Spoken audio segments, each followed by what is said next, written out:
So we were going down to London, and then Crystal Palace found him because the manager, the head coach, it was Dougie Friedman, who was Scottish, and he heard from people from Glasgow say, "You cannot miss this guy." He said, "You cannot miss this guy. Take him in. Sign him." And then they phoned me and said, like, "Look, we know that you didn't want to trial. We know what happened in Rangers, but please come here and trial with us." I look at my father. I say, "What trial, man? These people love a trial, you know. Like, I send them. I'll send them like highlights. I'll send them like 3 full matches that I've played. I don't want to make trials, man. My ego was really high, you know." And then I was like, then my father talked to me and said, like, "Look, man, you just go there and see your level. Just go."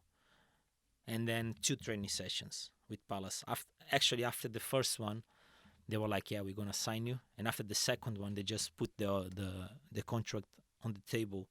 It was like a really small contract, but every game I played first 11, it goes up and gets to a level. And then in 1 month, I had the maximum of the contract. Nice. Because I started playing, you know. And it was a special moment because I arrived at the club. They had 5 games, 0 points, five losses. And then I start playing. Then we go 14 unbeaten. And we go top of the league. You know, so it was like, again, God's plan, you know. Yeah. You go for a club and then you end up going to another club in another country. And things just go fantastic. And of course, it was a special year because you guys got to Wembley and played in the playoff final. Yeah. But before that, I just want to ask about 2 players that a lot of Singaporeans know. Yeah. And that's, of course, Yannick Bolasie and Wilfred Zaha. Yeah. How was it like playing with these 2? So easy, man. So easy. What are So they like? easy. Man, we had this. How are they like? Funny, happy, always with a smile on the face. Maybe that's why they are really, Targeted sometimes? yes, Yeah. and successful as well. Yeah. Because you need to take. I was going to curse again, man. Sorry. You need to take your things. You can serious. curse, by the way. No, No you, problem. you need to take your things seriously, Hmm? but not too serious. Yes.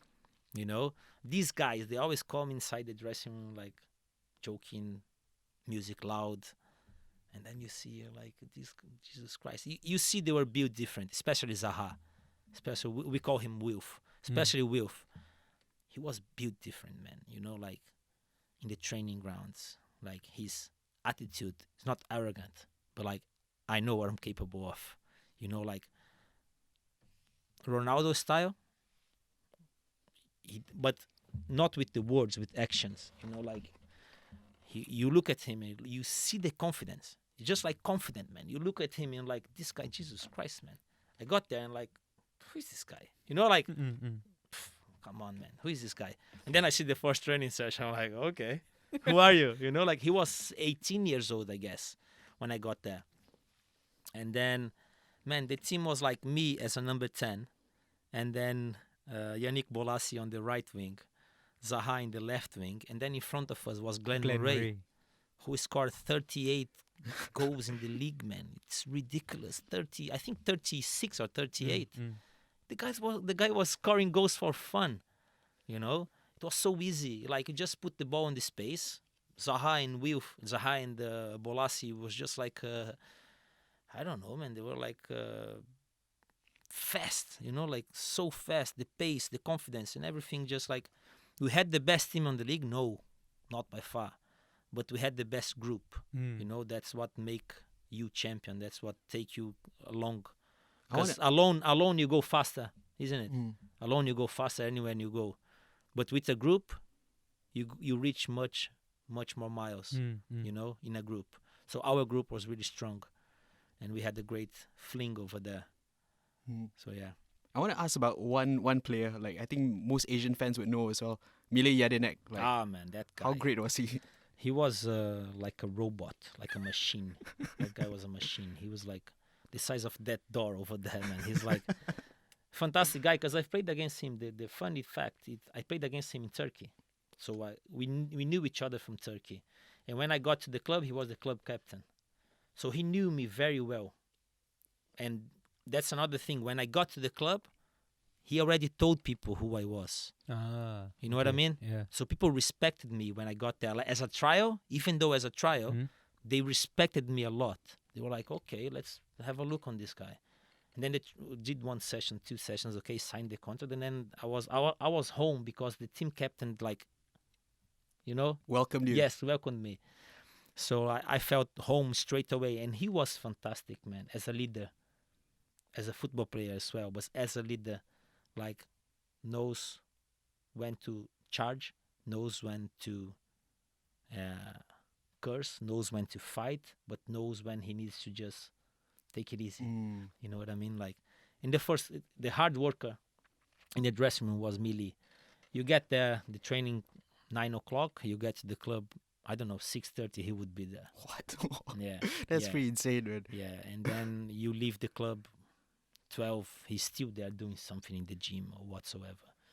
So he was, what a guy, you know what I mean? Like, he was fantastic player and fantastic man as well. 27 May 2013. Do you know what happened on this day? Probably the Wembley final. That's Yeah. correct. 82,025 people inside the Wembley Stadium in London, and Crystal Palace won 1-0. Yeah. Can you close your eyes and imagine the situation that you're I in have at that time? goosebumps right now, man. Yeah, how was it like? Describe to us as best as possible. Loud, crazy, probably one of the best experiences in my life, man. It's I don't know. We here for like 3 meters. If we were speaking now in Wembley in that day, I would see only your mouth going like this. Wow. I wouldn't hear anything. You were talking to me. It was so loud, man. It was a derby. It's a derby, like yeah. Watford and Crystal Palace. Yeah. And then you go in the tunnel, and then you're like in Wembley. So we trained there. We didn't train, but we made like a tour. Yeah. Walk around. Yes, I walk around on the day before, and but it was so different because there was no one.